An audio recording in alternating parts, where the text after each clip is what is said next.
Bienvenue sur l'éveil motivé. Dans cette vidéo captivante, nous accueillons Rupert Sheldrake, biologiste et auteur renommé. Il nous entraîne dans une exploration passionnante où il remet en question l'idée standard selon laquelle l'esprit n'est rien d'autre qu'une activité cérébrale.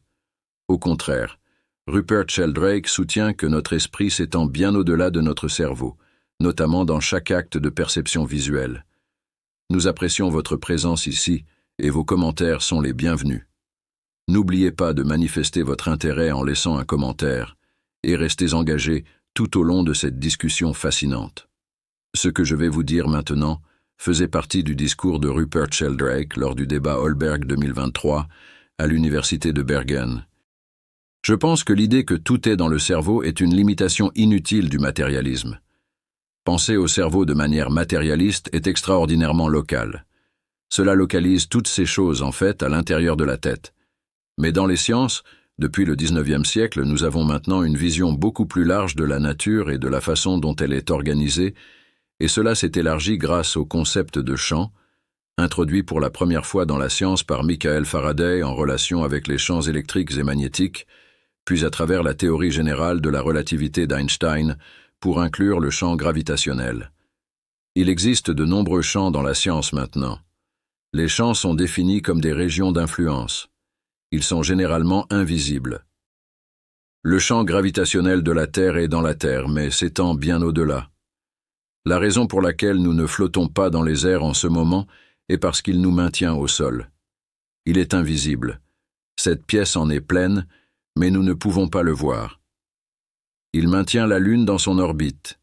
Il s'étend bien au-delà de la Terre. Le champ gravitationnel de la Lune affecte les marées sur la Terre. Ainsi, ce sont des champs invisibles avec des effets énormes à distance, même si vous ne pouvez pas les voir.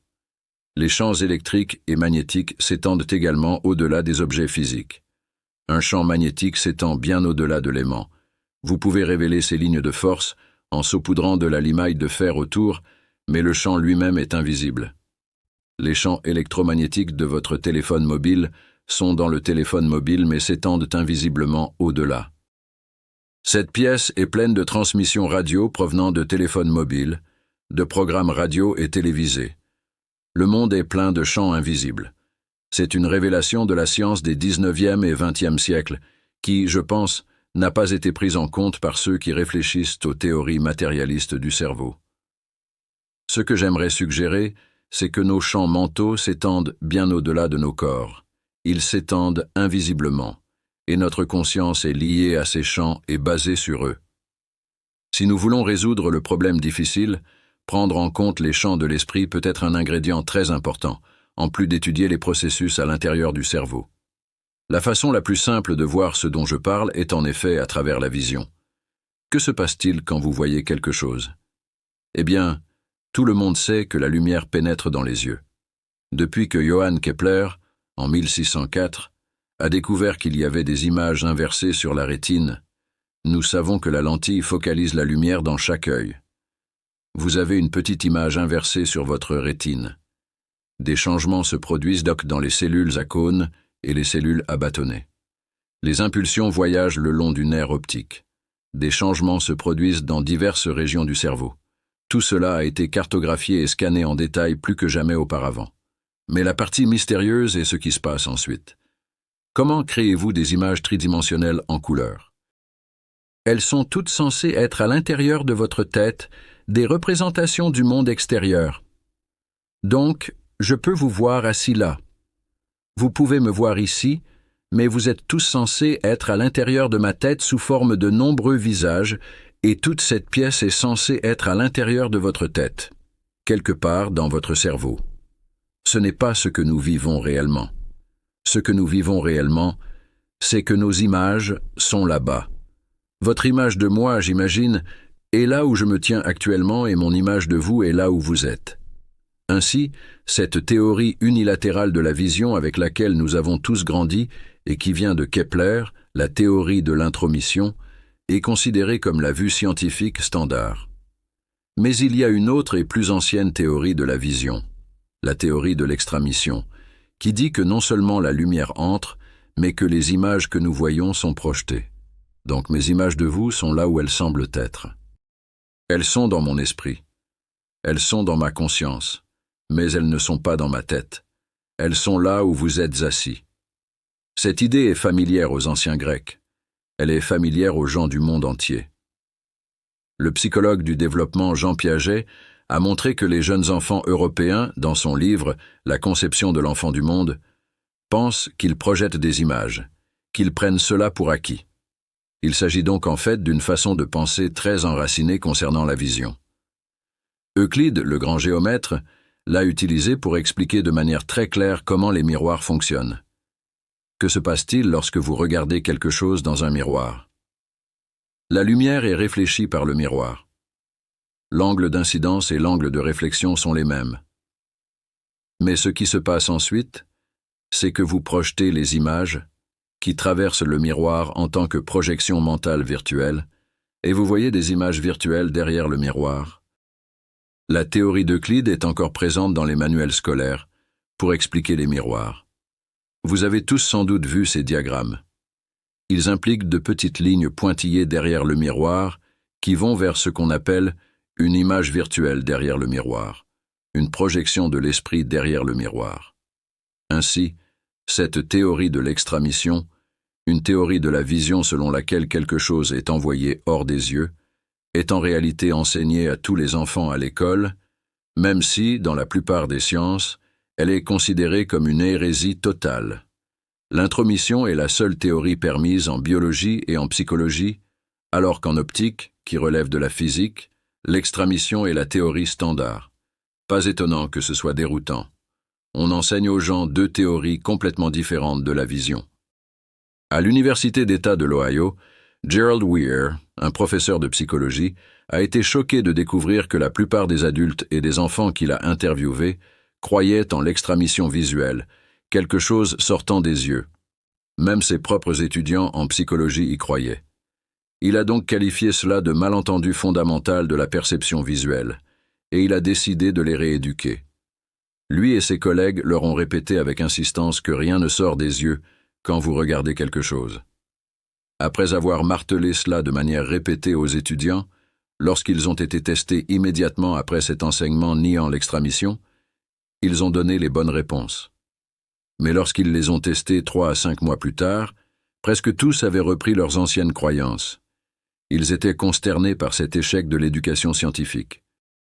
Plus récemment, en fait, au cours des dernières années, Arvid Gutterstam, travaillant d'abord à l'université de Princeton et maintenant à l'Institut Karolinska à Stockholm, a montré grâce à des expériences très ingénieuses que les gens attribuent une force douce au regard lorsqu'il sort des yeux. Ils ont même montré, en utilisant l'IRMF, que des régions du cerveau impliquées dans le suivi des mouvements sont activées.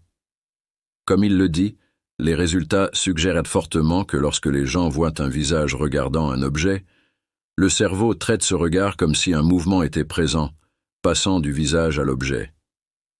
Ils ont découvert que cela se produisait même chez les personnes qui ne croyaient pas en l'extramission visuelle. C'est profondément ancré dans notre manière de voir.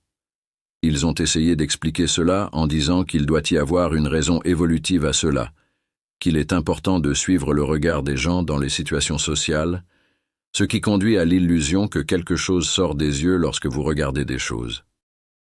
Cela a beaucoup plus de sens en termes évolutifs si ce n'est pas une illusion, mais si c'est réel. Alors est-ce réel? Eh bien, vous n'êtes pas censé penser que c'est réel parce que cela va à l'encontre du dogme selon lequel l'esprit n'est rien d'autre que l'activité du cerveau et que les perceptions sont à l'intérieur de la tête. Mais est-ce testable? Eh bien, je pense que oui. Si, quand je vous regarde, une projection de mon esprit vous touche, mon esprit, en un sens, s'étend pour vous toucher. Si je vous regarde de derrière et que vous ne savez pas que je suis là, pourriez-vous sentir que je vous regarde? Dès que vous posez cette question, vous réalisez que la sensation d'être regardé est très courante. Elle est maintenant appelée scopaesthésie, le nom scientifique pour cela. Scopa, comme dans microscope. Esthésia, comme dans synesthésie et anesthésie. La scopaesthésie est extrêmement courante. La plupart des gens l'ont expérimentée. Vous vous retournez et vous voyez quelqu'un vous regarder. Ou vous fixez quelqu'un et cette personne se retourne pour vous regarder en retour. Cela n'arrive pas tout le temps, mais c'est très courant. La plupart des gens l'ont déjà vécu, y compris la plupart des enfants. C'est généralement directionnel. Vous vous tournez et regardez directement la personne. Vous ne vous sentez pas simplement mal à l'aise et ne cherchez pas autour de vous. J'ai un article récent sur la scopaesthésie directionnelle montrant qu'en se basant sur 960 études de cas, la directionnalité est juste une caractéristique de base de cela et de la façon dont les gens le ressentent. J'ai étudié l'histoire naturelle. Nous avons mené des entretiens et traité cela à travers des questionnaires. Nous avons constaté que cela se produit généralement de manière plus marquée avec des étrangers, souvent avec des étrangers de sexe masculin, dans des situations qui pourraient être vaguement menaçantes. Nous avons réalisé des entretiens avec plus de 50 agents de surveillance, des photographes de célébrités et des détectives privés. Pratiquement tous considèrent cela comme acquis. Si vous avez déjà suivi une formation pour devenir détective privé, et je suppose que la plupart d'entre vous ne l'ont pas fait, vous aurez appris que lorsque vous suivez quelqu'un, que vous l'ombrez, vous ne fixez pas son dos. Si vous le faites, il se retournera, croisera votre regard et votre couverture sera grillée. Vous devez les regarder un peu, sinon, vous les perdez. Mais vous regardez leurs pieds. Donc, parmi les gens pratiques, ces choses sont complètement tenues pour acquises. Dans les arts martiaux, c'est considéré comme acquis, et ils ont des méthodes pour entraîner les gens à devenir plus sensibles, car si vous pouvez sentir quand quelqu'un s'approche par derrière pour vous attaquer, vous survivrez mieux que si vous ne le ressentiez pas. Ils entraînent cette capacité, et les gens s'améliorent. De nombreuses expériences ont déjà été réalisées sur le sentiment d'être observé. Elles ont été réalisées dans au moins 37 écoles et universités différentes, et ont été reproduites dans de nombreuses parties du monde. La signification statistique est astronomique. Le musée des sciences Nemo à Amsterdam a mené une expérience sur le sentiment d'être observé pendant plus de 20 ans. Plus de 20 000 personnes y ont participé. Elle s'appelait « Avez-vous des yeux dans le dos ?» et les gens devaient deviner s'ils étaient observés ou non dans une séquence aléatoire d'essais. Les résultats étaient astronomiquement significatifs statistiquement. Je n'ai pas mené cette expérience moi-même. Elle avait été réalisée par le musée néerlandais. Les résultats ont été analysés par des statisticiens néerlandais et ils ont montré un effet massivement significatif. Les sujets les plus sensibles étaient, incidemment, les enfants de moins de 9 ans. Donc, nous avons quelque chose de très bien connu dans le monde entier. Les preuves scientifiques suggèrent que cela se produit vraiment. L'enseignement scientifique sur le fonctionnement des miroirs suppose qu'il y a une émission d'influence. Cela semble être profondément enraciné dans la biologie. Cela se produit avec les animaux. Les animaux peuvent dire lorsqu'ils sont regardés, et les gens peuvent dire lorsque les animaux les regardent. Donc, nous avons ici un phénomène très très bien connu, très profondément enraciné biologiquement. De nombreuses espèces animales différentes ont montré cette capacité. Je pense que cela a évolué dans le contexte des relations prédateur-proie. Un animal proie qui pouvait dire quand un prédateur caché le regardait survivrait mieux que celui qui ne le pouvait pas. Je pense que cela a des implications énormes pour notre compréhension de l'esprit, car si notre esprit ne concerne pas seulement ce qui se passe dans les cerveaux, et si notre expérience consciente est étendue à travers des champs électromagnétiques, c'est ce que la lumière est, cela suggère que les esprits ont une interface avec l'électromagnétisme. Nous savons qu'ils le font dans le cerveau. Une grande partie de l'activité cérébrale qui est corrélée avec la conscience est une activité électromagnétique. Il semble y avoir une interface entre l'électromagnétisme et la conscience, et pourquoi cela devrait être confiné à l'intérieur de la tête est une supposition purement arbitraire. Elle vient de René Descartes à l'origine. Enfin, je voudrais juste dire que je pense que l'esprit étendu ne s'étend pas seulement dans le monde, il s'étend dans tout le corps. Lorsqu'une personne a par exemple un membre fantôme après une amputation, je pense que ce membre fantôme fait partie de l'esprit étendu, et que les gens sentent vraiment le membre comme étant là.